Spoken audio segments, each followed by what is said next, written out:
Good morning everyone. Here we are again, and this is week 4 of the last line and wash tutorials. So this week I want you to have some fun with some water soluble pens. I have several ideas to show you of how these can be used, and I shall do a quick demo as well.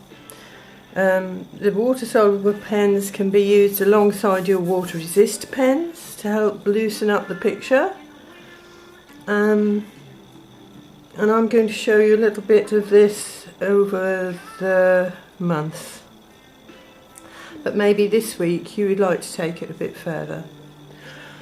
I often use water soluble pens along with an aqua brush as well, which I'm going to show you. So anyway, let's get started, because as you know I run out of time, and I'm going to try not to do that this time, but if I do, don't let's worry about it. You'll just get 2 links and try and make sure that you look at both links, because there may be something slightly more interesting on the second one than me just saying goodbye. You never know.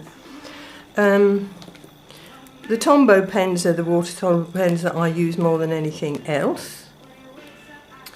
They're my favourites, but you can actually get coloured ones as well. A primary set and a pastel set. But I'm just going to work today with showing you how the brown and the black work. So there is a thick end and there's a finer end. I think I've covered this before. But we'll go into it in a little bit more detail. Let's turn the music down a bit. So that's the thicker end, and then you've got the finer end. But if you hold it on its side and very loosely, like I've shown you with the other pens, you can actually make a very, very fine line, which is what I'm going to show you in a minute. And that's very good for depicting flowers. And also there's the black. Okay, so I have my clematis that I've drawn out ready, and I'm just going to show you how to now blend it in. The reason I've already drawn it is obviously because it takes time, and with the brush now I'm actually just going to blend in the shapes a bit more and the shadow. Such a nice thing to do if you want to just create a nice drawing rather than popping it into your main picture. Lots of ways that you can use these pens. But it does help you to depict something really quickly if you want to capture something in the way of a sketch, to then use a bit later and create a full-blown picture with it. So be careful about the way you touch it so that you're getting the right marks and looking out for your darks and lights.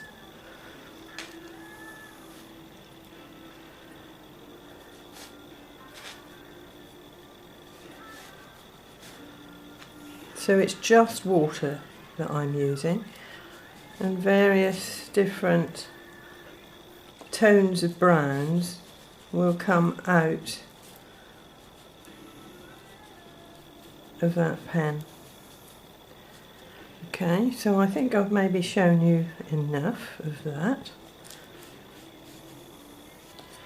You obviously can also get a bit darker with your leaves, and you can also take, as you can see, a little bit of paint, or ink actually, off the ends of your pen if you feel you want to make it a little bit darker, but also leaving the lights where you need the lights to be. So it's all very quick. what you will find if you use this technique a lot is that you will stop getting some ink out for a little while because you've wet it too much, but then you wait for it to come back down. And actually these pens last a very, very long time. I'm quite amazed at how long they keep going. But the other thing you can use alongside your Tombo pen is a water brush, which is a medium-sized water brush with some water in the handle, so that if you're out and about, all you need to do is to take your Tombo pen and your little water brush, or on holiday or whatever, if ever we have a holiday again, and you can do quick sketches, and you've got that with you in your handbag or pocket anytime. Okay, so that's another little handy gadget, so you don't have to take water and brushes around with you.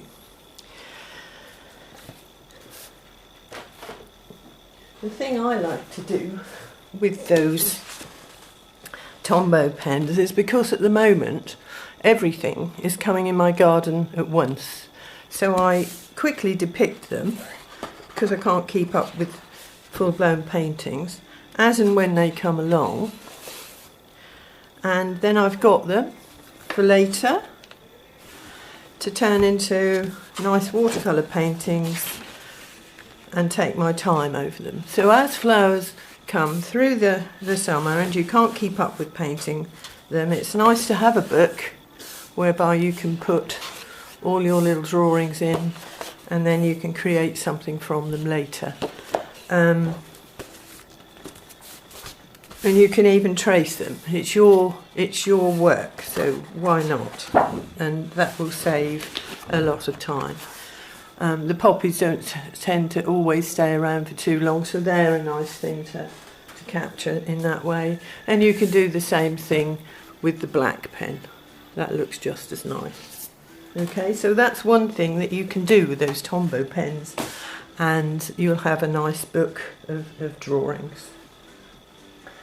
Now I've drawn an artichoke here, and now I'm going to show you what happens when you pop some colour on. I haven't got an artichoke, unfortunately, so I'm making it up as I go along with the colours that I think might be in it, and even if they're not, it doesn't matter, you can put your own colours in. But this sort of thing is quite a good thing to actually paint with that pen, and letting those edges blend. So I've drawn each little section, and I'm going to just drop colour in on the top of it and bring in the edges of my drawing where I feel I need a little depth or to loosen up the picture.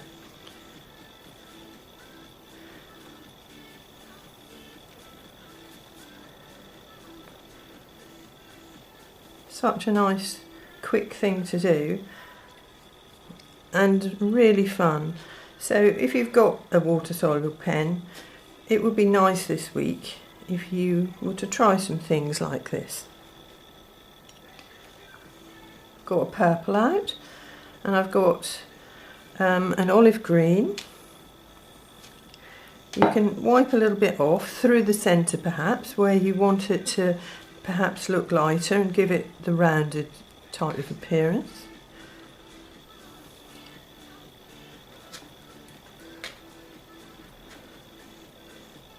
So I've got olive green, I've got alizarin crimson, I've got my usual mix of the yellow and the blue to create a brighter green, and I've got viridian as well. So quite a few colours going in this thing, but why not? And I'm actually using quite a lot of water because I like it to run around and make its own way. So allow that to happen and you'll get some lovely surprises. But where you need the depth is in these little corners there, so you can make sure you pick up the colour there, or in fact put some more pen on if you haven't got enough. Okay. You can create a dark side and a light side. That side seems to be automatically becoming my light side. But it's choose colours that you know are going to mingle and look good together.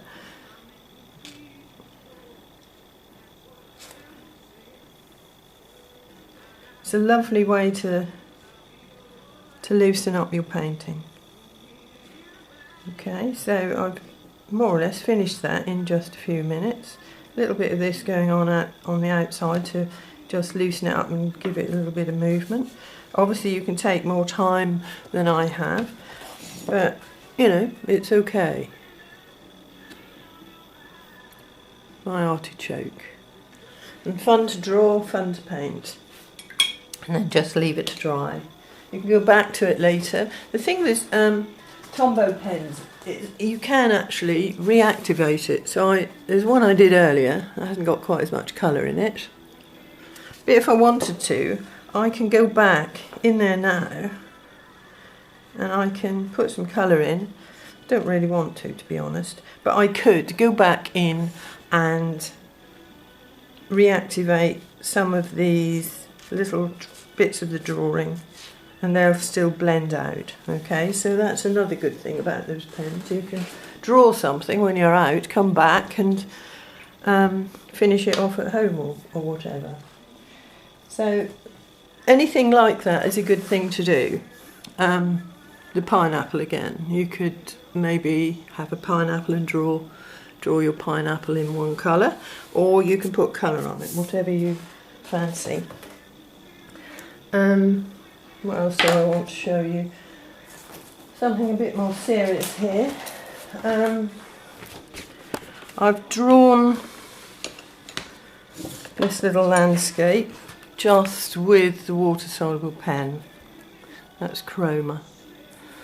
And just sketched it and then put the water on in the way that I just showed you to blend it so that I could put the shadows in where the shadows and the darks and lights need to be. It's a lovely exercise for looking and seeing the darks and lights. So have a go. And then I drew it again because I was enjoying using that pen.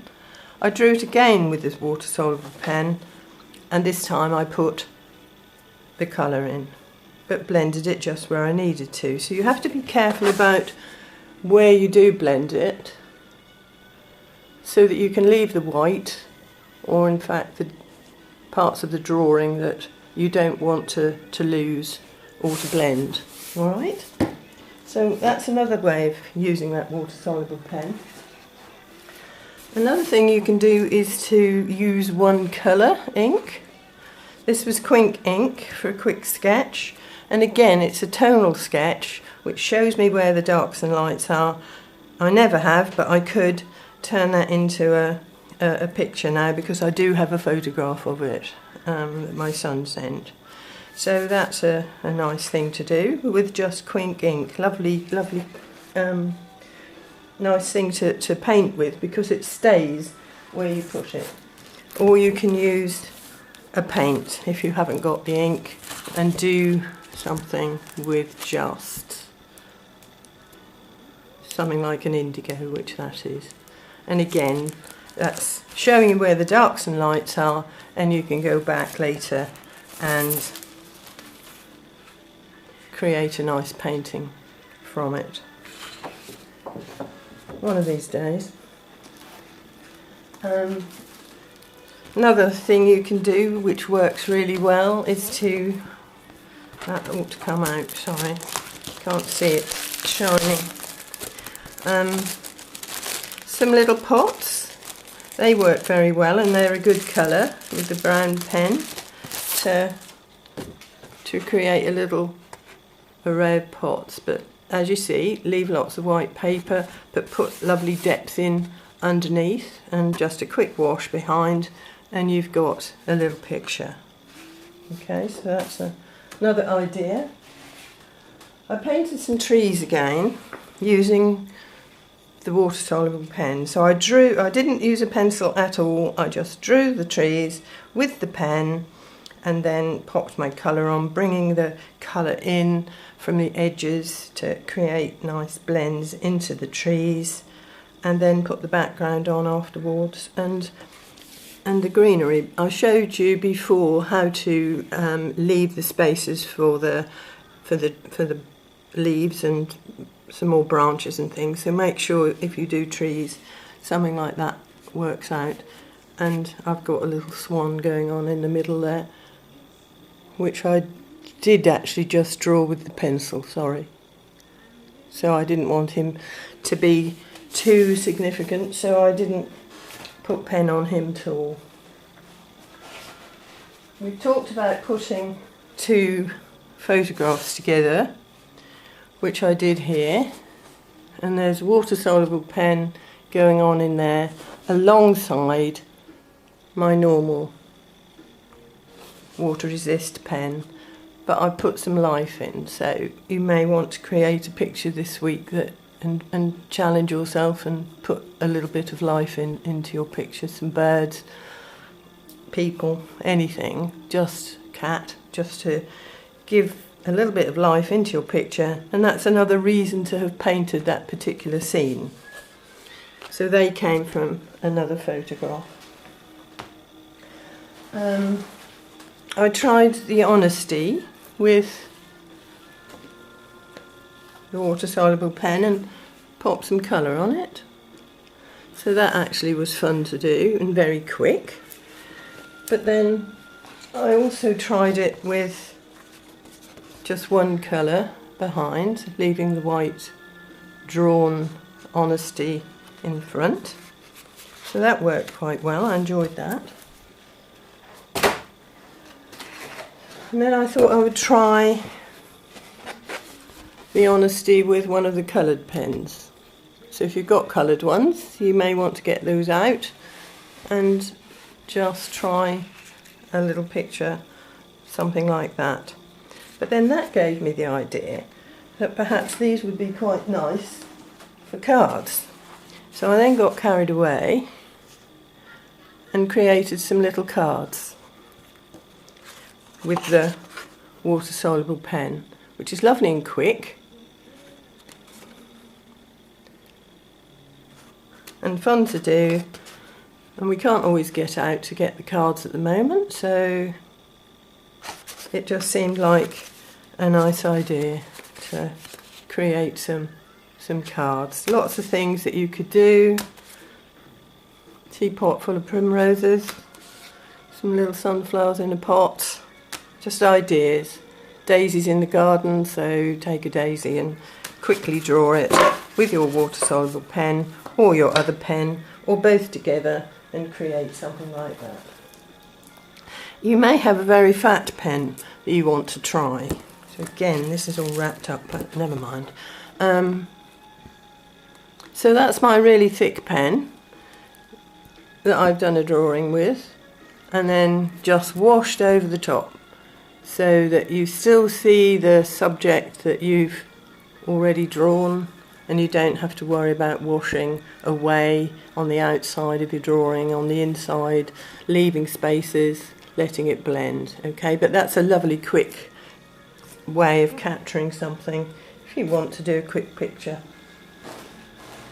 But for those who want to stay with the flowers and get a little bit more serious with the flowers, I haven't used any water-soluble pen on here at all. I've used the ordinary pen, so if you haven't got a water-soluble pen and you want to continue with your ordinary pen, got these in the garden and they were actually asking me to paint them, so I felt I needed to go with that. Okay, so that was that one too. I think that's all I need to say. I think I would like to see you having a go with the water-soluble pens, but if you feel you don't want to, then that's absolutely fine too. But maybe wander around your house or your garden and create some more vignettes like we did last week. I received some lovely ones, some really lovely ones from you all, so thank you. And that's about it. I haven't completely made up my mind what we'll carry on with next month. I think similar to what we have been doing, perhaps landscapes without the pen. We haven't talked about skies too much, so maybe we'll think about, you know, the skies a bit more. And then there'll still be lots of flowers, so maybe each week I could demonstrate a different flower for you. If any of you've got any ideas about what you would like me to demonstrate, let me know. So if I get 60 odd suggestions, I'll have a lot of work to do. But if there is anything that I haven't done and you would like to know about, let me know and I'll try and include it in whatever we're doing next month. Okay, so have a good week, everyone. I think I'm well within time. But if it has gone off and started up again, do look at my second link, because I know last week not everybody did look at my second link, which is disappointing because I had a nice little idea at the end of it for you, and I don't think you all saw that. So do look at the second link if it does run over, but I think I'm all right this week. I've tried very hard. So have a lovely week and I'll see you again next Monday. Take care. Bye.